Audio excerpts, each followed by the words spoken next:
What's going on, everybody? Welcome back to Amateur Hour TV for another video on the second channel for Amateur Hour Productions. On this channel, I go through additional NBA-related topics, especially concerning the Toronto Raptors, that I don't have time to go through on my main channel, Amateur Hour Sports. You see the name right here. On that channel, I do Raptor-specific content. Today, I spoke about Scottie Barnes and if he is the answer at point guard instead of Fred VanVleet. So check that out on the main channel. But this is the second channel again, where I still want to talk about more stuff. I can't do the full production for that channel, so I just want to get my thoughts out, document them, and share them with you guys. If you enjoyed that, you like this video, make sure you drop a like. Goes a long way to supporting the channel. And please, subscribe to Amateur Hour TV for more Raptor-specific content just like this one. As you saw from the title and from the thumbnail, OG Anunoby, DPOY conversations. The reason we're having these conversations is because OG has been outstanding on defense so far this season, particularly in the last couple of games. He was absolutely smothering the Atlanta Hawks a few nights ago, and same thing against the San Antonio Spurs yesterday. Say what you want about the quality of the Spurs. They were 5-2 going into the game. The Atlanta Hawks are a team that probably thinks they are top 6 worthy in the Eastern Conference. OG got 6 steals against the Atlanta Hawks. He got 5 steals against the San Antonio Spurs, 2 blocks against the Hawks. I believe it was 1 block yesterday against the Spurs. And after these outstanding performances, he was asked in his post-game press conferences about potentially, how he feels about himself as a defender. Listen in on what he had to say here. I love this.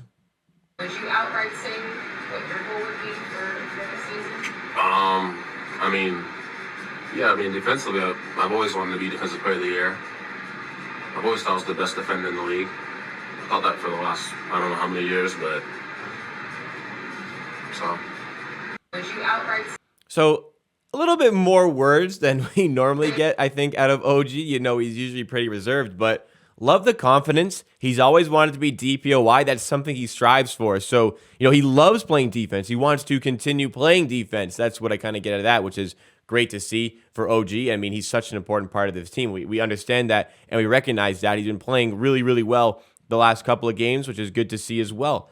And with the comments, he believes he's the best defender of the league. And I've held the belief for a number of years now that he is one of, if not the best, on-ball defenders in the NBA. We're seeing a lot of off-ball stuff as well. He's hunting guys who just can't hang. He's hunting guys who just can't deal with what he does on the court. And it's very exciting to watch the way that he's playing right now. So what I wanted to discuss was what is working for him defensively so far this season. And also, I would really like to discuss if he is good enough and if he can actually get that Defensive Player of the Year award. Well, for starters, what's been going so well for OG this season? And even in the Miami game, the first of that back-to-back with Miami a couple of weeks ago, that was a game where there were a lot of Raptors fans, because he didn't play well offensively in that game, there's a lot of Raptors fans who wanted to trade him after that performance against Miami. And I thought that was crazy. I mean, we got to recognize just how talented of a player that OG Anunoby is.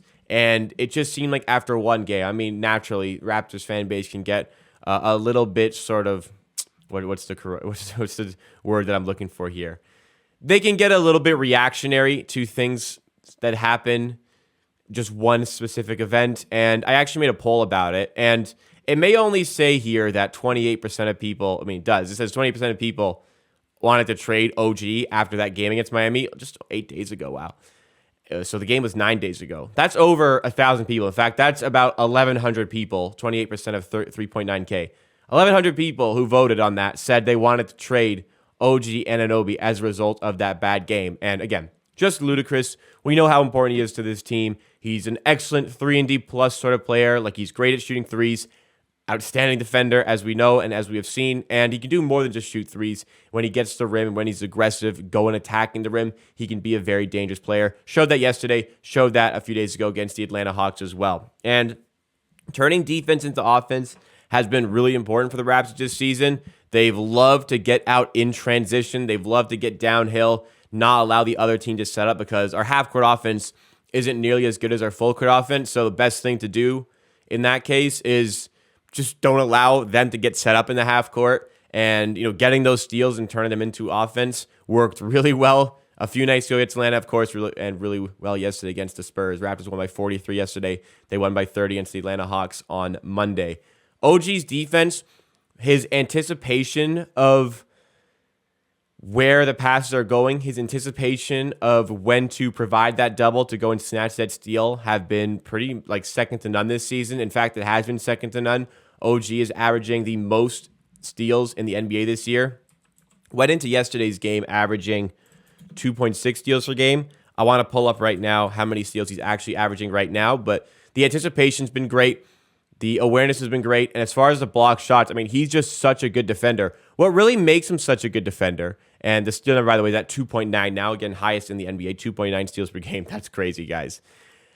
What makes him such a good defender, and I've brought this up in the past, is that he's just constantly moving his feet. He's always moving his feet, but where other guys really commit to a movement, so when a player, fakes the drive, fakes the shot, players really commit to that one movement. Whereas OG Anunoby, what he does is he never commits. He's always moving his feet. He's always kind of shadowing that movement. Maybe you're slightly coming up for pump fake. He shadows it with his hand, but he never actually commits to fully going for a specific thing, unless it is that steal or that block. But he's always moving his feet, and until he's certain that you're going to shoot the ball or you're going to pass the ball, that's when he goes and makes a decision to try to snatch that steal, when he makes a decision to try and go get that block. But seriously, it's difficult to really focus specifically on what a player is doing at specific times on defense because you're just watching the ball naturally when you're watching a basketball game.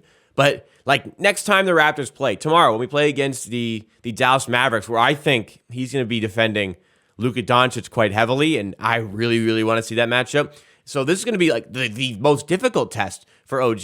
Really watch the way he moves his feet defensively, always moving, always on his toes, never fully committing to something, and always being in a position to make the right play. Now, Doncic can go off for 30, and that doesn't mean a bad game defensively. That's just Luka Doncic. He's had 30-plus points in every single game this season. In fact, if he gets 30 tomorrow, it would be the largest streak of 30-plus points to start a season since Wilt Chamberlain did it. Wilt Chamberlain always ruins every NBA record, but that's what makes OG Anunoby's defense so special. So, can he be a DPOY sort of player? So from an individual standpoint, he is more than capable of doing that. But unfortunately, these aren't just individual awards. They should be, but they're not.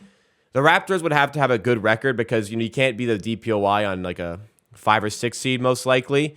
Usually that wouldn't be the case. The Raptors have to be a top 4 seed, and they'd have to have a top 5 defense in the NBA. OG's defense, and also big thing as well, OG has to bloody stay healthy, which he has struggled to do in his NBA career thus far.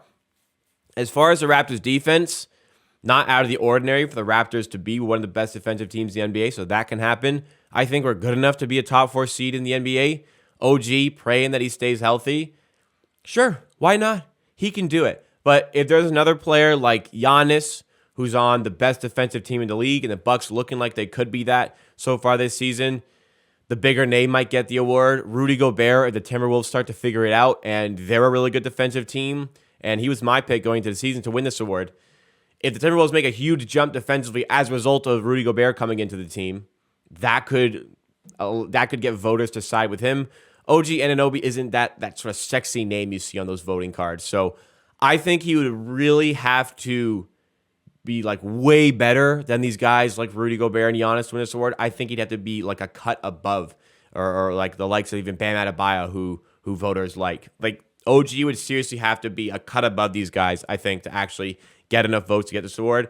Talent-wise and team ability-wise, though, I think he is definitely good enough to go and get this award. So I'm backing OG to be good enough to actually do it. Let's see what transpires in the next little while over the course of the season. And I for sure think that the Raptors can go and do this. So let's see if OG can do it. At the very least, if he's like a guy who wants to go and challenge for the award, that's only going to be good news for the Raptors. That's only going to help the Raptors because they're going to get such a good defender. And like I said, they're at their best when they turn defense into offense and they're operating as the best defense in the NBA. So we'll see what happens there. Like the video if you enjoyed, guys, and make sure you subscribe to Amateur TV for more Raptors content just like this. We'll see you next time for more from this channel.